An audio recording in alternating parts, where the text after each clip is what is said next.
Teachers can record activities in Playground by selecting the New Post button in the upper left-hand corner.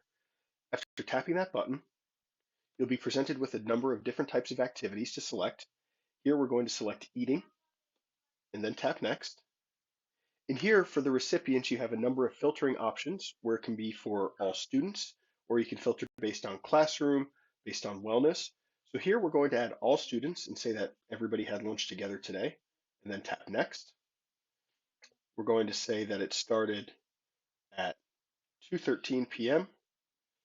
and it ended at 2:45 p.m. Then tap Done. Select the food amount they ate most, and then we'll say here that they ate lunch. When you tap Post, this is going to record an activity for all of the students. So you'll see eating, 22 people. You can also record an activity for one person at a time by tapping Roster. You can select the student here, so we'll select Caleb Baldwin, Add Post. You can do Diaper, Next, Starts, do Ends 1 minute later, Diaper Type, Dry, tap Done.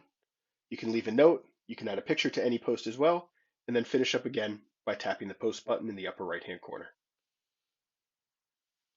That's it.